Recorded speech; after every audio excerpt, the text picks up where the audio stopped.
નમસ્કાર. ગુજરાતી ભાષાની દુનિયામાં આપનું સ્વાગત છે. આપણી ભાષામાં એક જ ભાવને વ્યક્ત કરવા માટે કેટલા બધા શબ્દો છે, ખરું ને? આજે આપણે આ શબ્દોની શક્તિને અને એની પાછળ છુપાયેલા રહસ્યને સમજવાનો પ્રયત્ન કરીશું. ચાલો, એક સીધા સવાલથી જ શરૂઆત કરીએ. પ્રેમ, સ્નેહ, હેત, વહાલ આ બધાનો મૂળ ભાવ તો લાગણી જ છે. તો પછી આપણી ભાષામાં એક જ લાગણી માટે આટલા બધા અલગ અલગ શબ્દોની જરૂર કેમ પડી રહેશે? આ સવાલનો જવાબ શોધવા માટે સૌથી પહેલાં તો આપણે એ સમજવું પડશે કે આ સમાનાર્થી શબ્દો છે શું અને તે કામ કેવી રીતે કરે છે. વ્યાકરણની ચોપડીમાં તો એકદમ સીધી સાદી વ્યાખ્યા છે કે જે શબ્દોના અર્થ સરખા હોય તે સમાનાર્થી, એટલે કે આપણે એક શબ્દની જગ્યાએ બીજો વાપરી શકીએ. પણ શું ખરેખર આટલું જ સહેલું છે? ના, વાત એનાથી ઘણી ઊંડી છે અને અહીં જ તો આખી મજા છે. આ સમાનાર્થી શબ્દો આપણી ભાષાને સમૃદ્ધ બનાવે છે. એનાથી આપણી અભિવ્યક્તિ વધુ સચોટ, વધુ ધારદાર અને વધુ અસરકારક બને છે. પણ એક મિનિટ, અહીં એક બહુ જ મહત્વનો સવાલ ઊભો થાય છે. શું બધા સમાનાર્થી શબ્દો એકદમ સરખા હોય છે? શું દરેક જગ્યાએ આપણે એકને બદલે બીજો શબ્દ એમ જ વાપરી શકીએ? આનો જવાબ આપણને અર્થછાયાના એક ખૂબ જ સુંદર ખ્યાલમાં મળે છે. ચાલો એને સમજીએ કે કેવી રીતે દરેક શબ્દ પોતાની એક અલગ ઓળખ ધરાવે છે. જો આ ઉદાહરણથી વાત એકદમ સ્પષ્ટ થઈ જશે.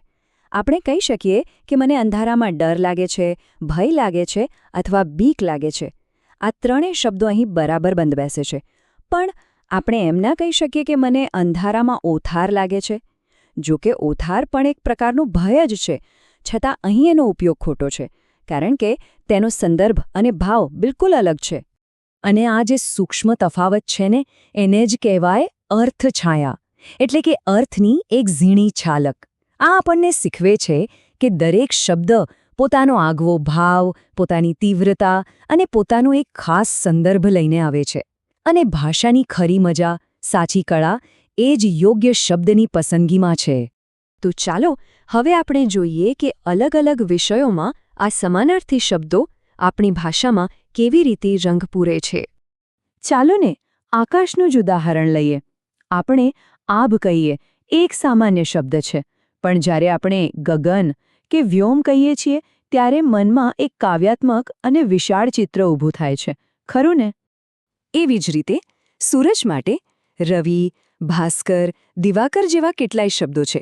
આમાંથી અમુક શબ્દો સાહિત્યમાં શોભે છે તો અમુકનું ધાર્મિક મહત્વ પણ છે. આ પસંદગી જ તો ભાષાને જીવંત બનાવે છે. ફૂલ માટે પણ જુઓ, આપણી પાસે પુષ્પ, કુસુમ, સુમન જેવા શબ્દોનું કેવો સુંદર ગુલદસ્તું છે. પુષ્પ શબ્દમાં થોડી ઔપચારિકતા છે, જ્યારે ફૂલ શબ્દ વધુ સહજ અને રોજિંદા અપરાશનો છે. અને આ વાત ઈશ્વર જેવી મોટી વિભાવનાઓ સુધી પણ પહોંચે છે. ભગવાન, પ્રભુ, ખુદા આ બધા શબ્દો એક જ પરમ શક્તિ તરફ ઇશારો કરે છે, પણ સાથે સાથે તે અલગ અલગ સાંસ્કૃતિક અને ધાર્મિક દૃષ્ટિકોણને પણ સુંદર રીતે દર્શાવે છે. તો હવે આટલું બધું જાણ્યા પછી શું આપણે આ જ્ઞાનને થોડું ચકાસીએ? ચાલો એક નાનકડા પડકાર માટે તૈયાર થઈ જાઓ. આ રહ્યો પહેલો સવાલ. આ એવા પ્રકારનો સવાલ છે જે ઘણીવાર સ્પર્ધાત્મક પરીક્ષાઓમાં પણ જોવા મળે છે. ઉત્કૃષ્ટ શબ્દનો સમાનાર્થી શબ્દ કયો છે? અને સાચો જવાબ છે બી, ઉન્નતિ. કારણ કે ઉત્કૃષ્ટ અને ઉન્નતિ બંને શબ્દોમાં શ્રેષ્ઠતા, પ્રગતિ અને ઊંચાઈનો ભાવ રહેલો છે. સરસ. ચાલો હવે બીજો સવાલ જોઈએ. મુક્તા શબ્દનો સમાનાર્થી શબ્દ શોધો. અને અહીં સાચો જવાબ છે સી, મોતી.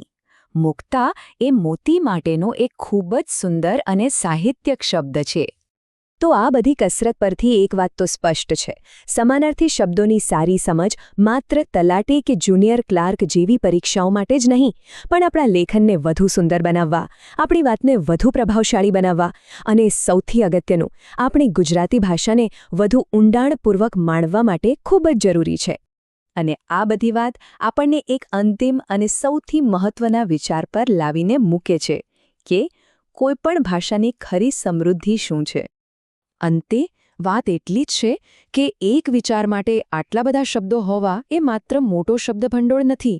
એ તો આપણી સંસ્કૃતિની ઊંડાઈ અને વિચારની સમૃદ્ધિ દર્શાવે છે. એટલે જ કહેવાયું છે કે શબ્દો માત્ર અર્થ નથી, એ તો આપણી સંસ્કૃતિનું જીવંત અરીસો છે.